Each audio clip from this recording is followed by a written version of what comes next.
আসসালামু আলাইকুম ভিউয়ার্স, আশা এবং প্রত্যাশা আপনারা আল্লাহ পাকের মর্জিমতো আছেন। আমিও আলহামদুলিল্লাহ আল্লাহ পাকের মর্জিমতো আছি। আজকে আপনাদের জন্য খাসির কলিজি রেসিপি নিয়ে এসেছি, সেটা আমি রান্না করে দেখাবো আপনাদেরকে। আমি এখানে খাসি কলিজি নিয়েছি। কলিজিটা প্রথমে আস্ত কলিজিটা একটু পানি দিয়ে সেদ্ধ করে নিয়েছি। বেশি সেদ্ধ না, জাস্ট উপর পোর্শনটা একটু শক্ত হয়েছে, ভিতরে নরম ছিল, কারণ বেশি সিদ্ধ করলে ওটা আবার ভালো লাগবে না।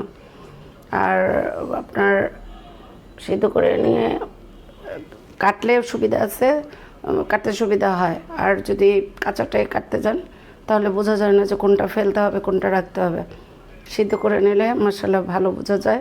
আরেকটা কারণ হলো কেটে কাঁচাটাই কেটে ধুইতে দেখা যায় শুধু রক্তই বের হয়। আর একবার সিদ্ধ করে নিলে ওই ঝামেলাটা থাকে না। সবচেয়ে ভালো ফুল সিদ্ধ না, জাস্ট দেখেন ভেতরে আমার কলিজাটা, আপনারা দেখলে বুঝতে পারবেন।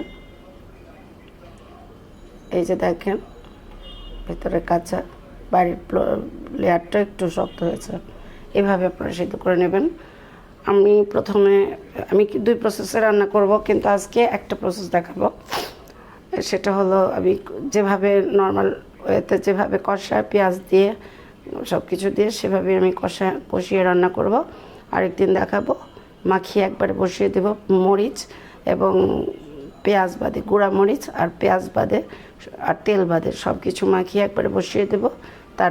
পরে শুধু ফোড়ন দেব, কিন্তু আজকে একবার প্রথমে কষাবো, সেটাই আপনাদেরকে দেখাবো। তাহলে আপনারা দেখতে থাকুন।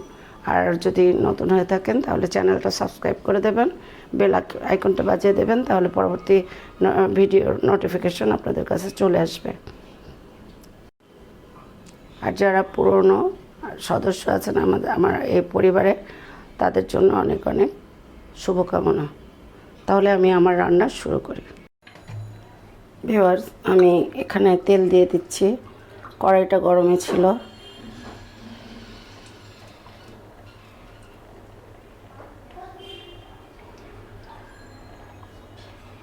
তেল এখন এটুকু দিব, পরে আবার পেঁয়াজ দিয়ে যখন ফোড়ন দেব তখন আবার বাকি তেল দেব। ভিউয়ার্স, এখন এই গরম মশলা দিয়ে দেবো। এখানে আছে দারুচিনি, লং, গোলমরিচ আর কাঁচা জিরা।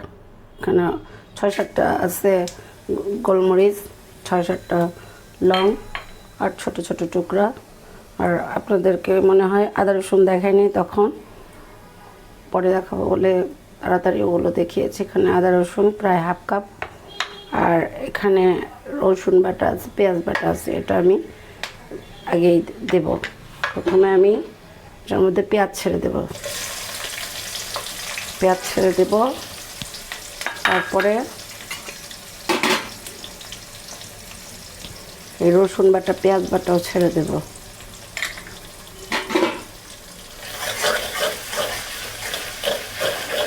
আপনারা যদি পেঁয়াজ বেশি না দিতে চান তাহলে পেঁয়াজ কুচিটা দিবেন না। আমি এখানে কলিজিটা আগে ছাড়বো।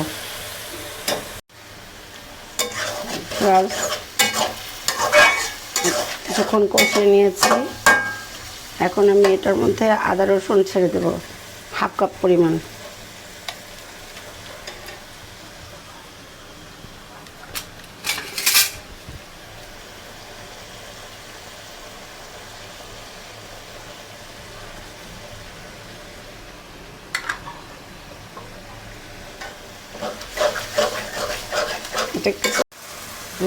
আমি একটু ভিনেগার ছেড়ে দেবো, লেবু দেবো না, আমি ভিনেগার দিলাম। যেহেতু ভিনেগার দিয়েছি সেজন্য এখানে একটু চিনি দিয়ে দেবো আর একটু দুধ দিয়ে দেবো। তো এর বদলে ভিনেগার আর দুধ মিশিয়ে দইয়ের কাজ দেবে। টক দই আমি দিই না, একটু টক দই একটু ঘ্রাণ বের হয়, দইয়ের একটা গন্ধ আছে না, আমার কাছে সেটা ভালো লাগে না। আমি দেখেছি একবার দিয়ে, কয়েকবার ট্রাই করে দেখেছি, আমার কাছে ভালো লাগে না, সেজন্য আমি দই দিই না। এই গরম মশলা দিচ্ছি। গরম মশলাতে আপনার সব কিছুই আছে, এলাচ, দারচিনি, লং, তেজপাতা, জৈত্রিক, জায়ফল, স্টার-অ্যানিস, তেজপাতা বলেছি কিনা মনে নেই। জিরা যাবে না কিন্তু এখানে। গরম মশলা যা আছে জৈত্রিক, জায়ফল, স্টার-অ্যানিস, তারপর শাহি জিরা সব এখানে দিয়ে দিয়েছি।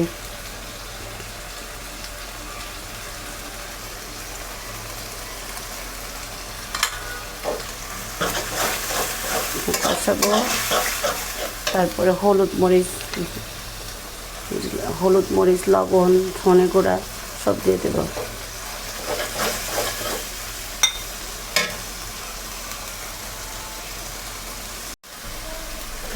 এখন আমি তেল ভেসেছে, এখন আমি এটার মধ্যে ঝোল দিয়ে দেবো। ফোটানো পানি দিইনি, আমি নর্মাল পানি দিয়েছি। আপনারা যদি ফোটানো পানি দেন দিতে পারেন, কোনো সমস্যা নেই। আমি সবসময় ঠান্ডা পানি দিয়ে করি। ফোটানো পানি অনেক সময় হাতের কাছে থাকে না বা খেয়াল থাকে না পানি গরম করে নিতে, সেজন্য আমি এটার জন্য বসে থাকি না, ঠান্ডা পানি দিয়ে দিই।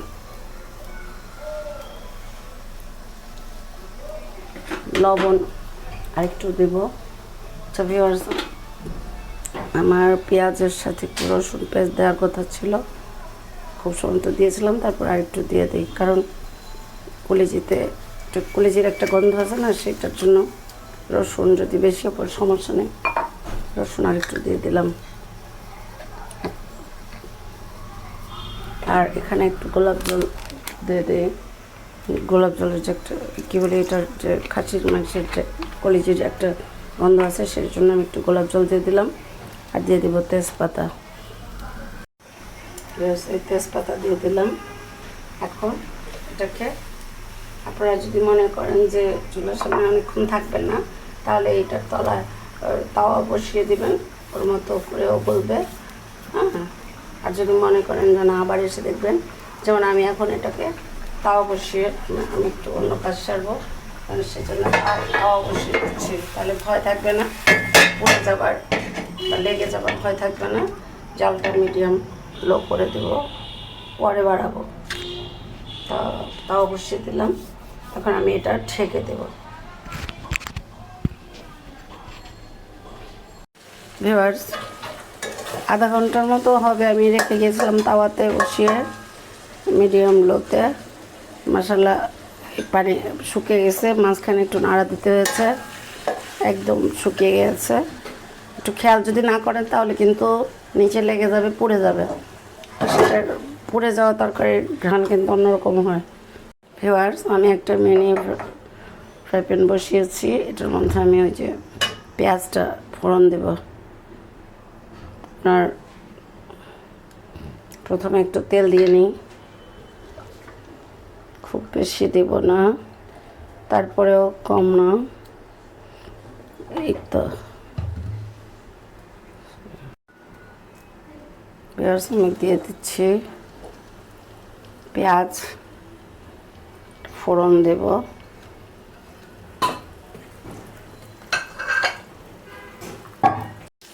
পেঁয়াজ আমি একটু শুকনো মরিচ দিয়ে দিচ্ছি, আস্ত নেই আমার কাছে, যা ছিল তাই দিলাম।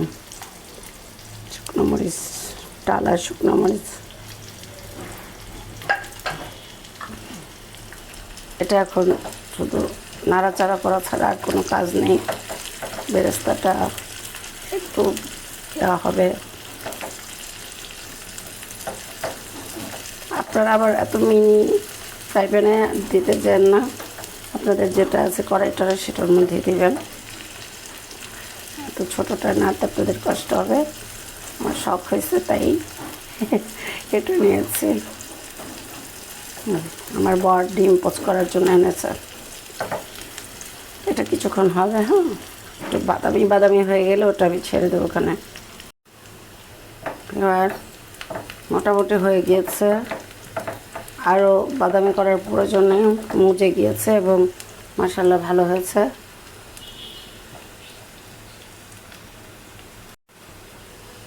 মাশাআল্লাহ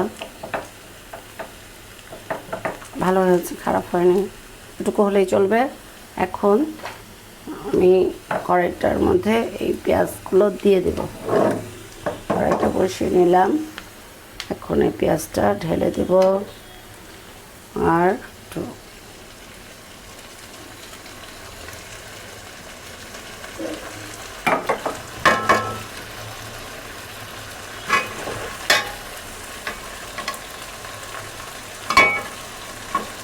কয়টা কাঁচামরিচ ছেড়ে দেবো। আগে যদিও কাঁচামরিচ দিয়েছিলাম, প্রথম কাঁচামরিচ দিয়েছিলাম, এখন আজ তো কতগুলো কাঁচামরিচ ছেড়ে দেবো, যেটা ফ্লেভার হবে।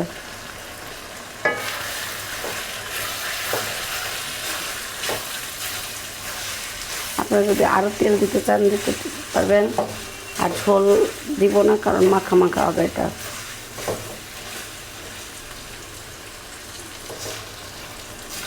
এখন ফাইনালি একটু জিরা গুঁড়া দেব।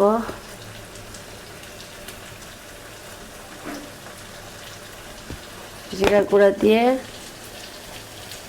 আন্দাজ করে দিচ্ছি আমি 1 চামচ পরিমাণ, 4 চামচের দিয়ে দিলাম ভাজা জিরা গুঁড়া। আর কিছু লাগবে না, আশা করি আপনারা ট্রাই করে দেখবেন, আশা করি মন্দ হবে না। আমার শেষ, এখন চুলাটা নিভিয়ে দেব।